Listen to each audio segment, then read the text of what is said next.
विद्यालय की प्रधान अध्यापिका महोदय, आदरणीय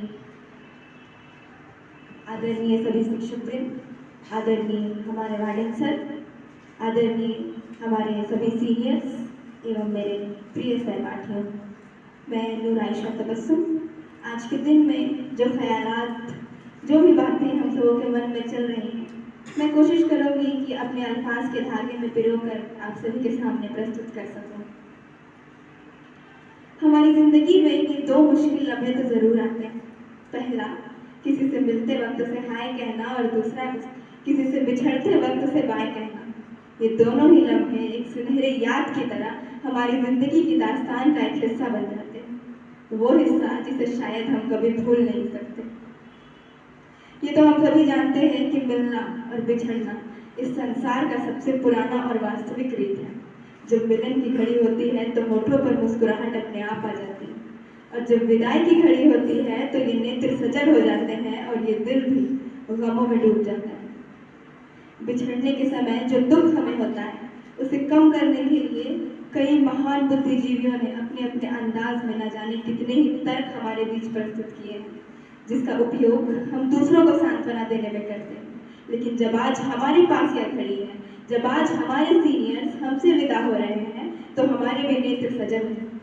लेकिन मैं आपको बता दूं कि ये वक्त हमारे नेत्र सजल करने का नहीं है, बल्कि उन्हें बधाई देने का है कि उन्होंने अपने सभी जूनियर्स के लिए एक आदर्शपूर्ण स्वभाव के साथ इस विद्यालय में रहते हुए अपनी 10वीं तक की पढ़ाई को कंप्लीट किया, जो कि हमारे लिए बहुत ही गौरवान्वित होने का विषय है। आज का दिन हमारे लिए विशेष है, वो इसलिए नहीं क्योंकि ये लोग आज हमारे बीच से विदा हो रहे हैं, बल्कि इसलिए क्योंकि ये लोग आज से, बल्कि अभी से अपनी ज़िंदगी की सफलता की एक और नई सीढ़ी पर कदम रखने जा रहे हैं। लेकिन क्या आप जानते हैं कि इस सफलता के पीछे की कहानी क्या है? तो आइए मैं आपको लिए चलती हूँ कहानियों के सफर में। मैंने सुना है कि कहानियाँ हमारी ज़िंदगी में उस उड़न खटोले की भांति होती हैं जिसमें उड़कर हम अपने जीवन में होने वाली घटनाओं या हो रही घटनाओं का सफ़र कर सकते हैं। तो चलिए हम चलते हैं 11 वर्ष पूर्व। 4 अप्रैल सन 2012 की सुबह भी आज की तरह खुशनुमा और रंगीन थी। मौसम काफ़ी खुशगवार था, सर्द हवाएं चल रही थी, सभी लोग अपने अपने कामों पर मशरूफ थे। तभी एक प्रतिष्ठित विद्यालय में 2 नन्हे मुन्ने छात्रों ने कदम रखा, जिनमें से एक का नाम था शिवोदीन तरफदार और दूसरे का नाम था देवदास गोस्वामी। ये लोग जब इस विद्यालय में आए तो ये लोग यहाँ के लोगों से बिल्कुल अपरिचित थे, लेकिन बहुत जल्द ही ये लोग एक दूसरे से घुल मिल गए और न जाने कई नए दोस्त बनाए। धीरे धीरे समय यूं ही बीतता गया और आया 9 अप्रैल। उस दिन 2 और नए बच्चों ने इस स्कूल में एडमिशन किया, जिनमें से एक था राहुल मिंज और दूसरी थी मनीषा कुमारी। ये लोग जब इस विद्यालय में आए तो ये काफ़ी शांत स्वभाव के बच्चे थे, लेकिन इन्हें भी एक दूसरे से तालमेल बढ़ाने में ज़्यादा वक्त नहीं लगा। और कुछ ही दिनों के बाद आया 16 अप्रैल। उस दिन इन्हें एक और नई दोस्त मिली और उस दोस्त का नाम था छवि। मैं आपको बता दूं कि ये जब इस विद्यालय में आई तो ये काफ़ी शरारती और नटखट बच्ची थी। ये पांचों काफ़ी अच्छे दोस्त बन चुके थे, ये साथ मिलकर रहते और इन्होंने साथ मिलकर पढ़ाई तो की, लेकिन शरारतें भी खूब की। कभी तो किसी का टिफिन खा जाते तो कभी किसी को खूब मारते। ऐसे ही शरारतों में बीता इनका बचपन। इन्हें शिक्षकों का प्यार, आशीर्वाद, डांट, मार्गदर्शन सब कुछ मिला। ये ऐसे ही बड़ों के प्यार और आशीर्वाद के साए में खुद भी बड़े होते गए। और कुछ ही वर्षों के बाद जब ये कक्षा 3 में पहुंचे तब इनकी मुलाकात 2 और नई दोस्तों से हुई, जिनमें से एक थी कौशल्या कुमारी और दूसरी थी मासा हस्सा।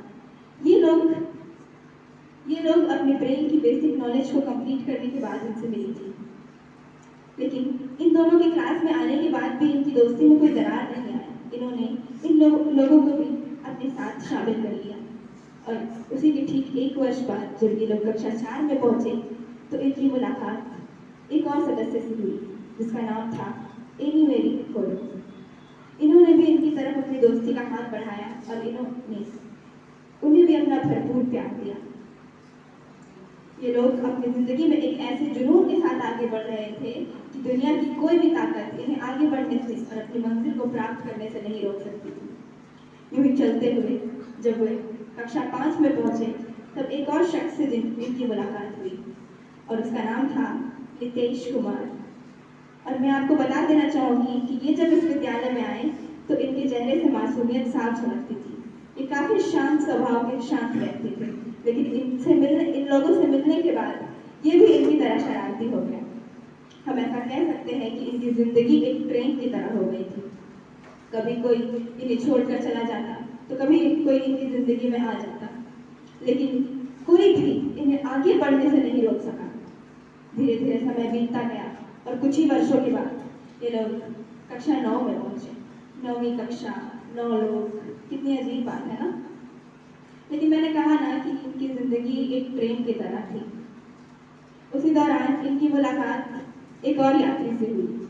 वो भी इनके साथ ही सफ़र करने को आया था और इस यात्री का नाम था आयुष कुमार।